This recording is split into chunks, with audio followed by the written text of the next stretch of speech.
On the purchase of your 2022 Gulfstream BT Cruiser 5210. My name is Caleb. I'll be doing an orientation with you today, and we'll start right up here in the front with your engine bay. So over on the left here you have your chassis battery, then you have your washer fluid fill, trans fluid dipstick, oil dipstick down there tucked away, air filter right underneath here, oil fill here on the right side, then you have your brake fluid and your coolant here on the right, and power steering here as well. We'll head around to the side. Just inside your driver's door here, you have a few different labels for the vehicle. So here, this is going to show you your tire pressures for both the front and the rear. It's also going to have some weights.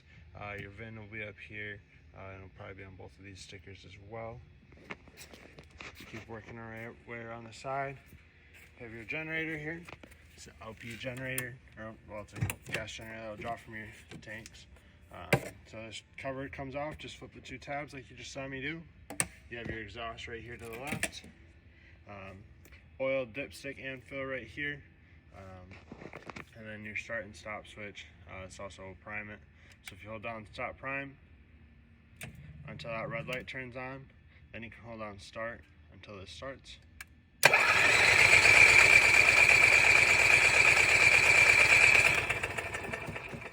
you hold that down until it starts. We don't have gas in this right now, so that's why it's not going to start here.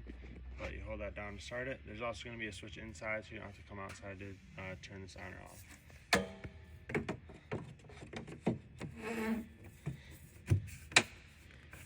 We'll lock this cover back in place here.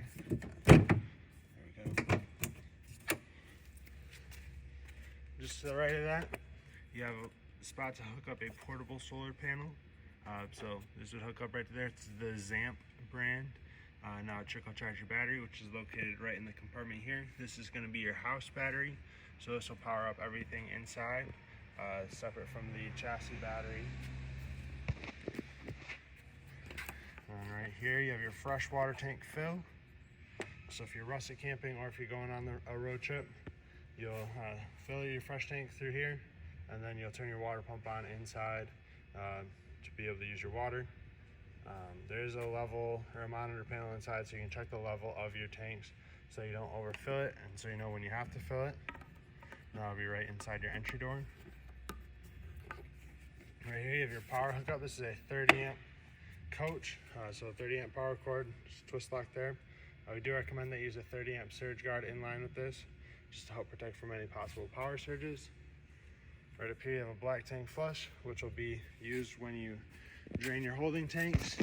So your holding tanks are going to drain out right down here.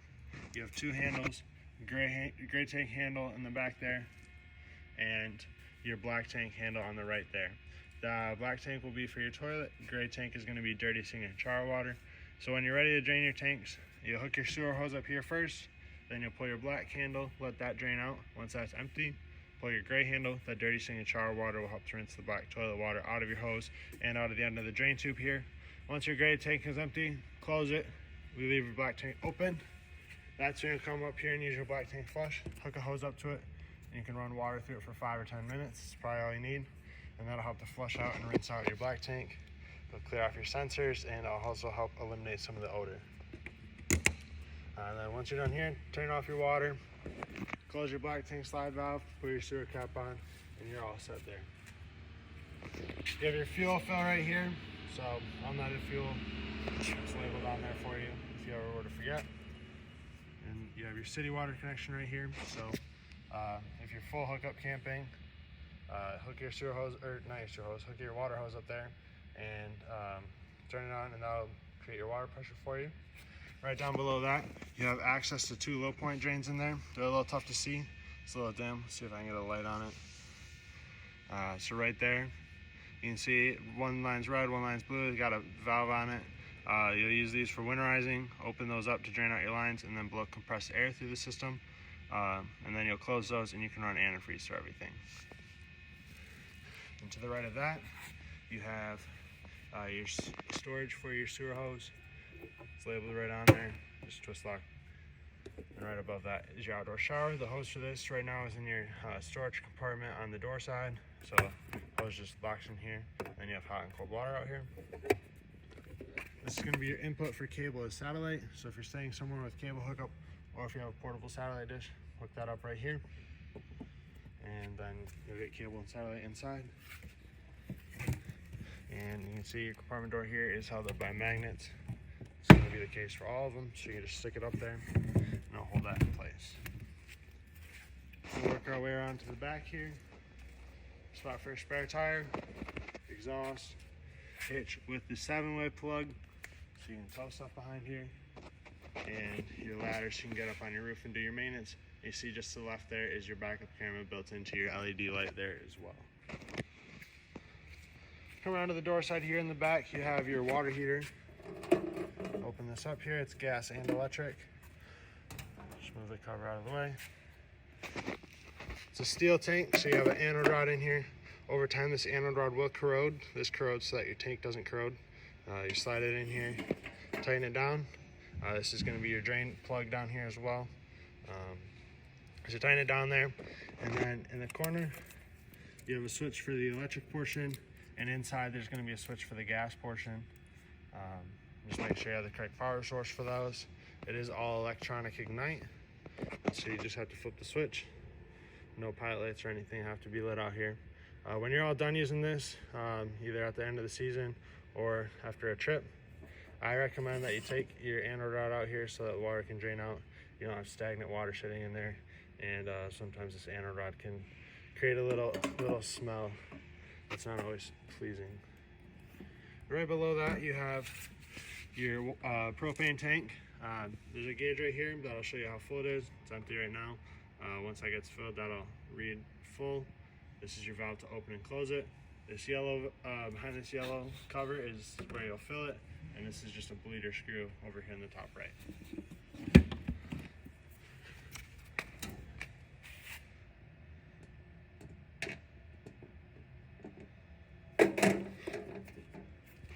You have power steps on here, so they will open and close with your door, unless you have it set up like I do right now, where that function is turned off. That's going to be with this switch right here. So if I turn this on, once I close this, the stairs will close with the door, and also they'll open with the door. It's a lot easier once you get somewhere just to turn them off, so they stay open all the time until you go to drive somewhere. Right next to your door is going to be your refrigerator vent. You see it's got this little hose sticking out. That's a condensation hose. It's supposed to stick out like that so that any condensation from the refrigerator drips outside rather than dripping inside and causing water damage. And below that is your furnace exhaust vent. You have two 110 outlets out here. And we're down here to your front storage. So you have your power cord right here. This is that outdoor shower hose that goes in the back side. And you have extra seatbelt in here as well. See, one of your side view cameras is mounted right next to this. Those will turn on with your turn signals, and they'll display up on where your mirror is up there in the middle.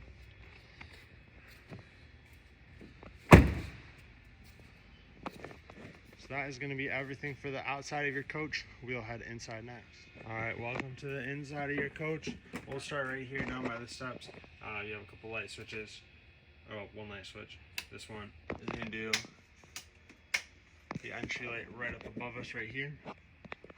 And then you have the step switch, which I already showed you, and you have a battery disconnect here. So right now it's in the on position, so your batteries are going to be charging because we're hooked up to shore power. The only time you really want to turn this off is if you are storing this coach. That way it'll help conserve your batteries. But yeah, if you want your batteries to charge, make sure that that's in the on position. It'll charge when you're going down the road, or it will charge when you're hooked up to shore power, or if you have your generator running. Right down here is going to be your carbon monoxide and LP detector. As long as that green light's on, that means it's working. You do have to replace these every 10 years. There's a little sticker on the back that'll tell you that. And right up above that is your thermostat. That's run your AC and your furnace. Click that on. You go fan speeds, so high, low, and auto. Then it goes to AC, furnace, so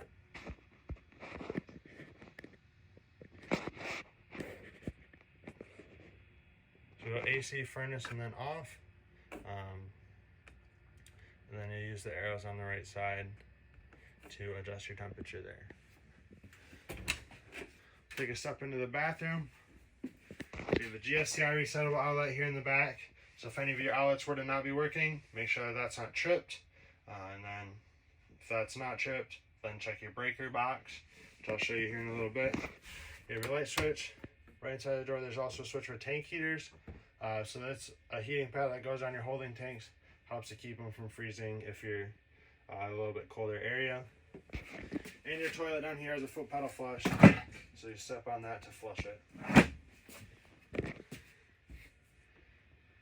You have a standard turntable microwave here. This is going to work just like one at your house. You do need to be plugged into 110 power for this, or have your generator running. Same thing for your AC, you need 110 power or your generator running for that to work. You have a light and a fan. This glass cover here is going to fold up to the back, creates an extra backsplash back there. And to light your stove, turn this to high. Turn your igniter here to the right until your burner is lit, and then you can set your temperature there. This igniter does turn to the right only. If you turn it to the left, it can break. And for your oven, you have to let a pilot light first. That's what this flame icon is.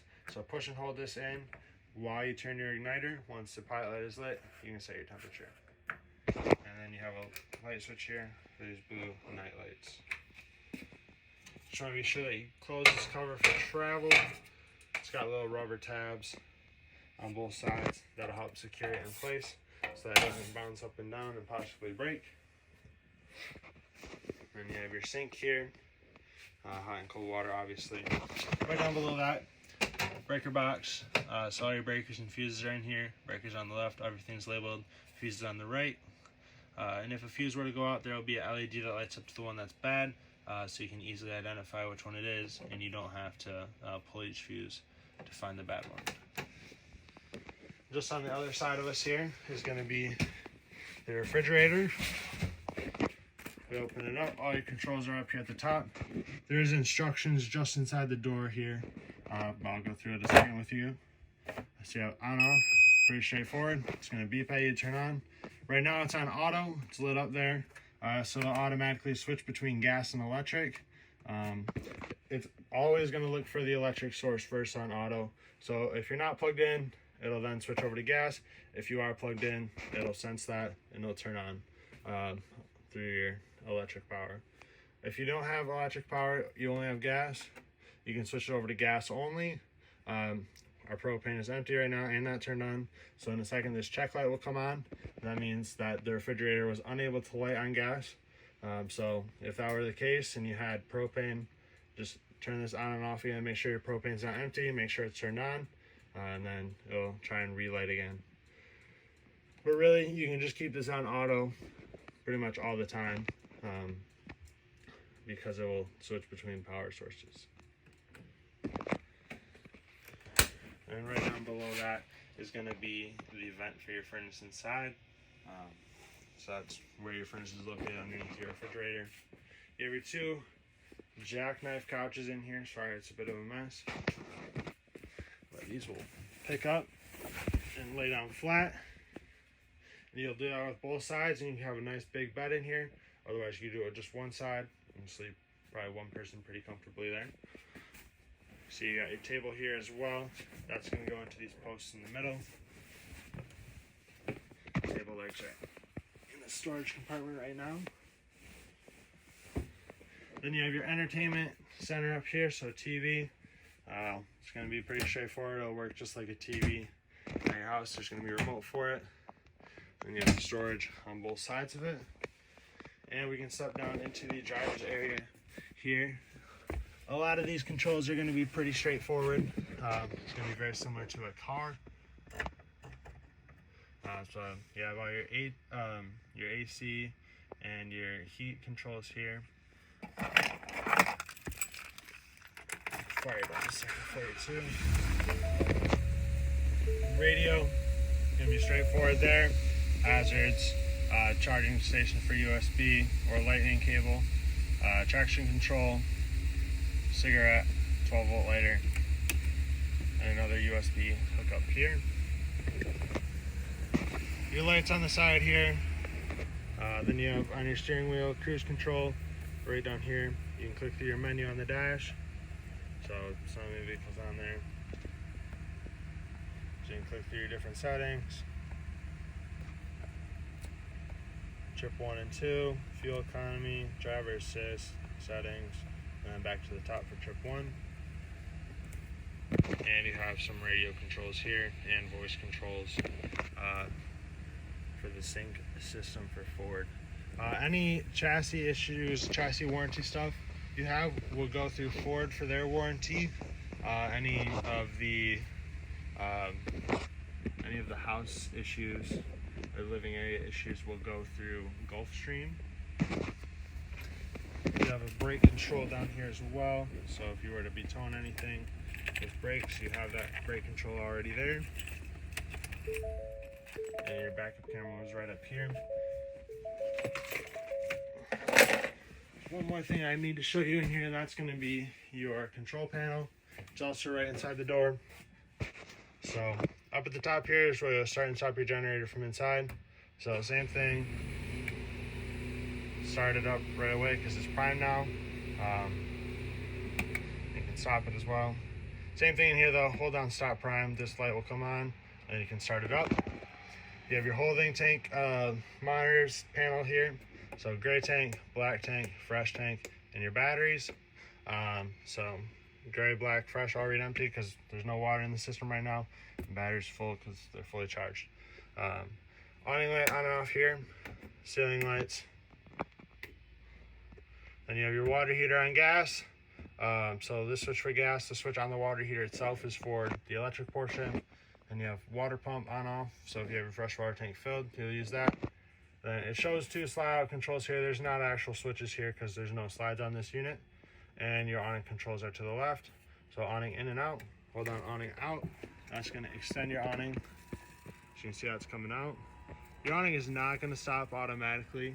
So you do wanna kinda watch it as it comes out. There's gonna be a little extra fabric that comes on at the end. That's gonna signify to you that is fully extended. You'll also be able to see the bare awning tube. So that flap's coming down right there. And you can also see the bare awning tube. So that's going to be where you stop. You'll take your finger off the button. You do have adjustments on both arms. You see there's a sticker of instructions right here. I won't be able to do it one-handed, but you'll pinch these together. That's going to undo that pin. And then you can slide this up or down to have the awning tilted one way or the other so that you can have water drain off of it. When you run your awning in, just hold on in. You don't really have to watch it that closely this time. You'll be able to hear it go up against the side of the unit. That's gonna hold it in place there. There's not any locks or anything you have to worry about.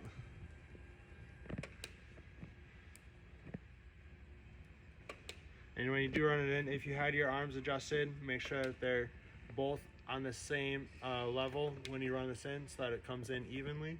So you can see that that's all the way in right there. So that is going to be everything for the inside of your coach here. If you have any questions, please call our service department. We'll be able to walk you through anything, any issues that you're having. And congratulations on your new unit.